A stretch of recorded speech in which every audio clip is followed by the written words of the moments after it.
Fala pessoal, bom dia. No vídeo de hoje eu vou estar trazendo uma revisão sobre direito constitucional e direitos humanos, aqueles principais tópicos e artigos que são cobrados em provas relacionados aos dois temas. E eu já peço de antemão, se você ainda não é inscrito, para você se inscrever no canal e acompanhar as dicas que eu posto diariamente voltadas para concurso público e projetos que eu iniciei como Direito Penal do Zero, projeto Questões de Provas, tá? E esses projetos de revisão que eu sempre trago também para agregar conhecimento para vocês. Então vamos dar início aqui. Noções de direito constitucional. Vamos falar, artigo 5º, muito cobrado em prova. O artigo 5º, ele traz para a gente direitos e deveres individuais, tá? E coletivos. Então vamos começar aqui os principais incisos do artigo 5º. Ninguém será submetido a tortura nem a tratamento desumano ou degradante. Alguns doutrinadores afirmam até que esse tópico aqui, esse inciso, ele é um direito absoluto, porque não tem nenhuma outra lei que permite que haja a tortura, seja qual for a situação, seja qual for a necessidade, tá? A casa é asilo inviolável do indivíduo, ninguém nela podendo penetrar sem o consentimento do morador, tá? Aqui muito cobrado em prova, já fiz questões onde a banca colocou sem o consentimento do dono, lembrando que nem sempre o dono da casa é o morador, mas para a nossa Constituição é o morador que deve determinar, ele deve estar de acordo com a entrada ou não, fora dos casos específicos, ou seja, fora dos casos que são permitidos a entrada no domicílio. Salvo em caso, aqui nós temos os casos que podem haver essa entrada sem o consentimento ou a permissão do morador. Salvo em caso de flagrante delito ou desastre, ou para prestar socorro, ou durante o dia, por determinação judicial. O que é entendido durante o dia é a partir das 5 da manhã até as 21 horas, isso para cumprir mandado de busca e apreensão. E quem determina é a autoridade judicial, não é a autoridade policial, tá? Seguindo, é livre a locomoção no território nacional em tempo de paz. Outro bizu que eu trago para vocês aqui, eu já resolvi questões onde a banca colocava em qualquer tempo, não é em qualquer tempo, somente em tempo de paz que é livre a locomoção no território nacional, podendo qualquer pessoa, nos termos da lei, nele entrar, permanecer ou dele sair com os seus bens. Todos podem reunir-se pacificamente sem armas em locais abertos ao público, independente de autorização, desde que essa não frustre outra reunião anteriormente convocada para o mesmo local, sendo apenas exigido aviso prévio à autoridade competente. Isso aqui é de acordo com a nossa Constituição Federal, porque nós temos um entendimento do STF do dia 13 de janeiro de 2021. Realização de reunião em local público independe de aviso prévio às autoridades. Então, para o STF, essa reunião independe de comunicação, tá? É satisfeito exigência constitucional de aviso prévio, Então, de que forma que vai se dar esse aviso para o STF? Com veiculação da informação que permita ao poder público zelar para que seu exercício se dê de forma pacífica ou para que não frustrem outra reunião no mesmo local. Então, assim, o simples fato de você noticiar, tá, essa manifestação para o STF já é de aviso prévio à autoridade competente. Então, para a Constituição, como está aqui, sim, precisamos. Para o STF, não. As associações só poderão ser compulsoriamente dissolvidas ou ter suas atividades suspensas por decisão judicial, exigindo-se no primeiro caso o trânsito em julgado, ou seja, para que uma associação seja compulsoriamente dissolvida, é necessário que tenha uma sentença transitada em julgado, tenha uma sentença condenatória ali. Já para que ela seja suspensa, basta uma decisão judicial, não é necessário que tenha o trânsito em julgado.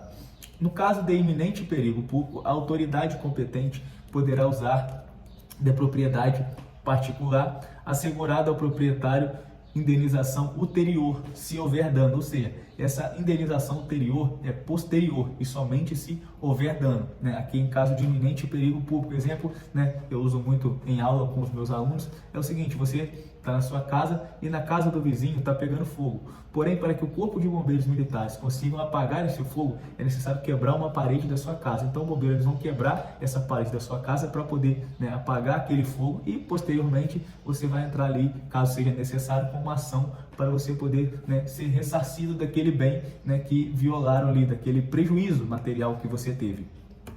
Tá? É reconhecida a instituição do júri com a organização que lidera a lei, assegurado. Então, a competência do júri é para julgar os crimes dolosos contra a vida. Um dos crimes que as pessoas me perguntam muito, o latrocínio, o roubo seguido de morte, é um crime doloso contra a vida? Não, não vai ser julgado pelo tribunal do júri, porque eu tenho roubo mais morte. Então, o roubo, ele foi o objeto do crime, tipo assim, o primeiro crime ali foi o roubo.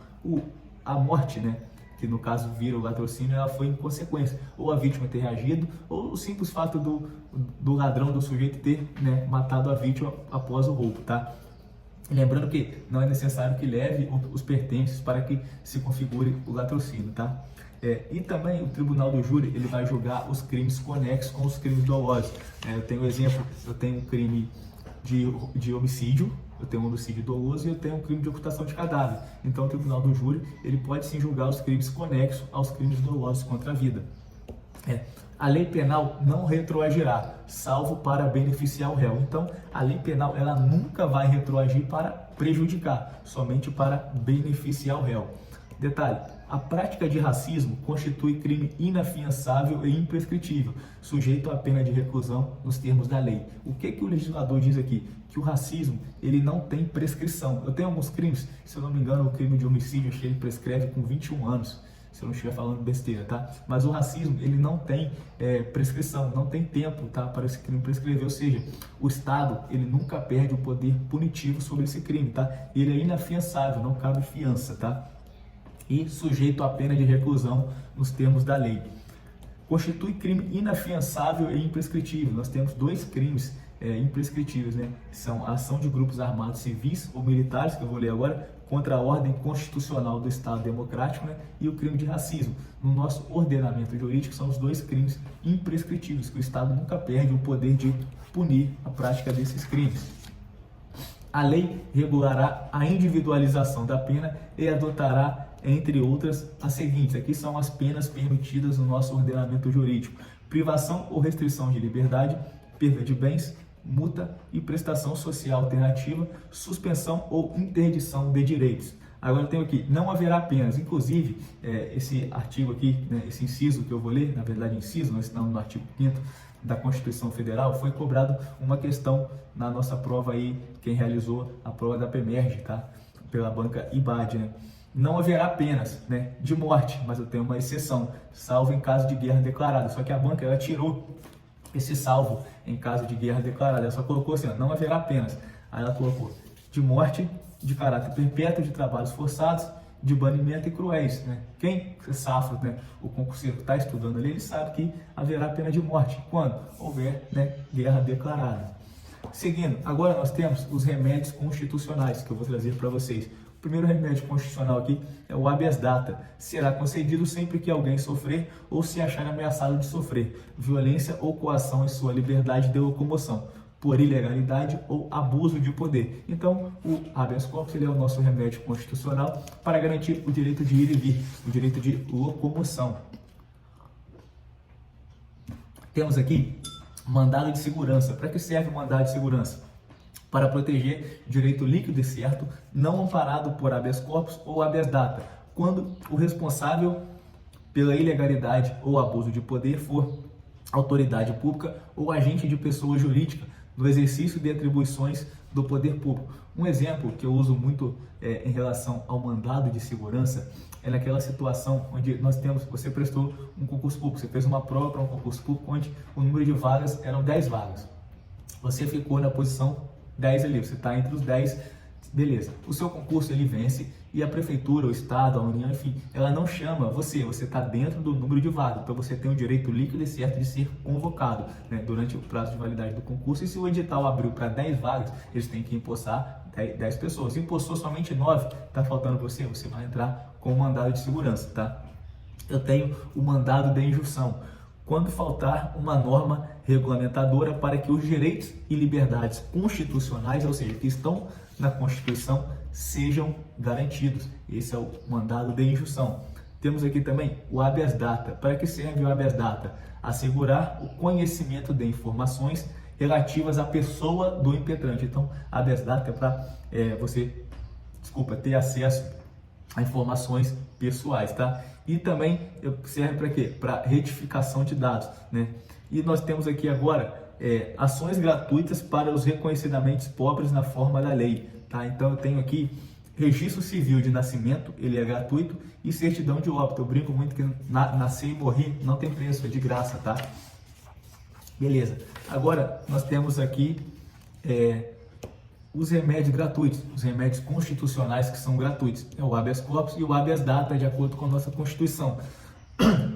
Desculpa, agora nós vamos entrar no artigo 14, dos direitos políticos, muito cobrado em prova também. Alistamento eleitoral e voto são obrigatórios para os maiores de 18 anos. Então, alistamento eleitoral e votar é obrigatório para os maiores de 18 anos. Porém, é facultativo, ou seja, não é obrigatório para os analfabetos e os maiores de 70 anos. Então, os maiores de 70 anos não são obrigados a votar, tá? E os maiores de 16 e menores de 18 anos também é facultativo. Maiores de 16 anos e menores de 18 é facultativo o voto, tá? Agora vamos lá, idade mínima para alguns cargos no Brasil, tá? Na política. 35 anos para presidente e vice-presidente da República e senador. Então a idade mínima ali para presidente, vice-presidente e senador, 35. 30 anos para governador e vice-governador do estado do Distrito Federal. 21 anos para deputado federal, estadual e distrital, prefeito, vice-prefeito e juiz de paz, e 18 anos para vereador. Então a idade para vereador é a menor idade aqui na nossa Constituição. Vamos lá. O presidente da República, os governadores de estado e do Distrito Federal e quem os houver sucedido ou substituído no curso dos mandatos poderão ser reeleitos para um único período subsequente.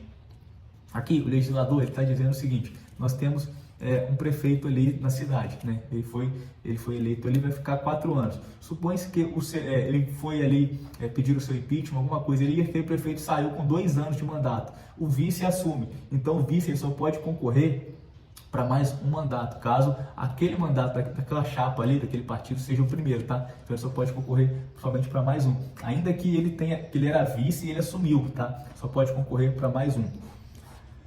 Detalhe, vamos lá. Para concorrerem a outros cargos, o presidente da República, os governadores de estado e do Distrito Federal devem renunciar aos respectivos mandatos até 6 meses antes do pleito. Então, se eu tenho um governador e ele quer vir como candidato a presidente da República, né, 6 meses antes da eleição, até 6 meses antes da eleição, né, no caso ali presidencial, ele deve renunciar o seu cargo para que ele possa concorrer ao cargo de presidente. É vedada a cassação de direitos políticos, cuja perda ou suspensão só se dará nos casos de, então, a cassação de direitos políticos, ela é vedada no nosso ordenamento jurídico. Então ele pode ter, você pode ter os seus direitos suspensos, o direito político. Em quais casos? Condenação criminal transitada em julgado enquanto durarem os seus efeitos. Então somente por condenação transitada em julgado enquanto durarem os seus efeitos. Agora aqui, muito importante também, cobrado em prova, o prazo de validade do concurso público será de até 2 anos. Então, o prazo de validade do concurso público é de até 2 anos, prorrogável uma vez por igual período. O que as bancas, eu vejo direto as bancas colocarem como questões o prazo de validade do concurso público será como opção de resposta e o candidato marcar, será de até 4 anos. Não, será de até 2 anos, prorrogável uma vez por igual período. Aqui, eu posso ter um concurso público que o prazo de validade dele é 6 meses. Se o prazo de validade é 6 meses, ele pode ser prorrogado por mais 6. Se é 1 ano, ele pode ser prorrogado por mais 1 ano. É sempre por igual período. Lembrando que o prazo máximo da validade é 2 anos. Se o prazo máximo é 2 anos, ele só pode ser prorrogado uma vez por igual período, ou seja, 2 por mais 2, tá? A lei estabelecerá os casos de contratação por tempo determinado para atender a necessidade temporária de excepcional interesse público. Isso aqui acontece muito em Minas, acredito eu que agora, com a PEC da Polícia Penal, eu acredito que não pode mais acontecer, ou que não vá mais acontecer, porque a gente vê muitos estados passando por cima de leis. Eu estou falando isso porque, lá em Minas Gerais, eu estive lá em 2018, realizando o PSS, né, prova para agente penitenciário na época, hoje é policial penal, para cargo temporário, né? Você fazia, era como se fosse um concurso mesmo ali, a prova, teve a prova objetiva, assim como também teve em 2022, né? Apesar de já ter tido um concurso público ali, ainda assim teve um processo seletivo também para agente penitenciário, tá? Então você faz ali uma prova, né? E você segue as etapas, geralmente costuma ser basicamente as mesmas etapas de um concurso, claro que com menos exigências, né? E você fica ali na administração pública por determinado tempo, se eu não me engano, acho que o prazo máximo, aí, dependendo aí, é 8 anos, né, que uma pessoa pode ficar como prestador de serviço do Estado, tá? Seguindo, agora vamos falar do artigo 144, tá? Da segurança pública. Vamos lá. A segurança pública, dever do Estado, direito e responsabilidade de todos, é exercida para a preservação da ordem pública e da incolumidade das pessoas e do patrimônio, através dos seguintes órgãos. Então aqui nós temos os órgãos que compõem, que fazem parte da segurança pública: Polícia Federal, Polícia Rodoviária Federal, Polícia Ferroviária Federal, é um órgão pequeno, mas ainda existe, Polícias Civis, Polícias Militares e Corpos de Bombeiros Militares e Polícias Penais Federais, Estaduais e Distrital. Eu já vi banca colocar municipais, gente, não existe Polícia Penal Municipal, tá? Vamos lá, competências, ou seja, quais são as competências dos órgãos da segurança pública? Polícia Judiciária da União, Polícia Federal, e ela exerce com exclusividade essa função, né? Além disso, apurar infrações penais cuja prática tenha repercussão interestadual, entre estados, ou internacional, com outros países, e exercer as funções de polícia marítima, aeroportuária e de fronteira, é a competência da Polícia Federal. PRF, Polícia Rodoviária Federal, sonho de muitos, tá? Patrulhamento ostensivo das rodovias federais. Então, a Polícia Rodoviária Federal vai patrulhar de forma ostensiva as rodovias federais. E a Polícia Ferroviária Federal, patrulhamento ostensivo das ferrovias federais. Polícia Civil, ressalvada a competência da União, no caso representada pela Polícia Federal, que é a polícia que exerce a função de investigação da União, exercer as funções de polícia judiciária e apuração de infrações penais, exceto as militares, tá? PM, Polícia Militar, polícia ostensiva e preservação da ordem pública. Então a Polícia Militar é uma polícia ostensiva, uma polícia presente. E Corpo de Bombeiro Militar, execução de atividades de defesa civil. E Polícia Penal, segurança dos estabelecimentos penais, tá? Vamos lá. As polícias militares e os corpos de bombeiros, isso aqui também muito cobrado em prova, forças auxiliares e reservas do Exército. Então, né, a polícia militar e o corpo de bombeiro militar, eles são forças, reservas e auxiliares do Exército. Subordinam-se juntamente com as polícias civis e as polícias penais estaduais e distrital aos governadores dos estados, do Distrito Federal e dos territórios. Então, para a nossa Constituição, a Polícia Militar, né, e o Corpo de Bombeiro Militar são subordinados ao governador do estado. Por que eu estou falando isso? Porque tem alguns estados onde o Estatuto da Polícia diz que a Polícia Militar ela é subordinada ao Secretário de Segurança Pública. Então, como resolver uma questão dessa? Se a banca te cobrar de acordo com a Constituição Federal, a Polícia Militar ela é subordinada ao governador do estado. Agora, no seu estado aí, se a polícia, se lá no estatuto tá que a polícia ela é subordinada ao secretário de Segurança Pública e na questão da sua prova, a banca disser de acordo com o estatuto, você vai responder de acordo com o estatuto e aqui de acordo com a Constituição. Agora fazer um leve resumo aqui, direitos humanos, tá? Vamos entrar aqui rapidamente nos principais tópicos e artigos dos direitos humanos. Conceito, né, de direitos humanos. Normas que reconhecem e protegem a dignidade de todos os seres humanos. Esse é o conceito dos direitos humanos. Características principais dos direitos humanos. Universalidade, engloba todos os indivíduos. Relatividade, não são absolutos, podendo sofrer limitações no caso de confronto com outros direitos. Então, os direitos humanos eles não são absolutos, eles têm ali a relatividade, tá? Irrenunciabilidade, não é possível a renúncia dos direitos humanos, então eles são irrenunciáveis. E imprescritibilidade, não se esgotam com o passar dos anos, então esses direitos eles não se esgotam, tá? E temos aqui as gerações também dos direitos humanos que são cobradas em prova. Tem os direitos de primeira geração, que são os direitos civis e políticos, né? Tem gente que usa o mnemônico CIPO, né? Exemplo, propriedade, intimidade, enfim. Esses são os direitos de primeira geração, né? As pessoas colocam ali CIPO. Segunda geração, direitos de igualdade, né? Direitos econômicos, sociais e culturais, direitos à saúde, direitos à educação. E temos aqui terceira geração, que são direitos difusos e coletivos, né? Que é o direito de comunicação, direito à paz e autodeterminação dos povos. Gente, lembrando que Esse aqui foi um breve resumo, né, de direito constitucional e direitos humanos com aquilo que eu vejo que você pode usar na sua prova por conta do conhecimento e aquilo que é muito cobrado também em provas aí, seja carreiras policiais ou não. Se a sua prova ela cobra ali direito constitucional e se ela cobra direitos humanos, com certeza é muito importante você tá a parte disso, você ter um conhecimento sobre o que foi abordado, né, nesse vídeo aqui para você. Espero ter ajudado você, espero ajudar, também continuar ajudando você que já vem me acompanhando, você que é inscrito no canal, você que ainda não é inscrito no canal, se inscreva aí e acompanhe as dicas que eu posto diariamente aí para você, para te ajudar na sua aprovação. E se você quiser dar um passo a mais, se você quiser ter uma mentoria, você também pode me chamar no WhatsApp, que eu estou à disposição aí para atender você. Galera, um forte abraço aí, Deus abençoe, obrigado.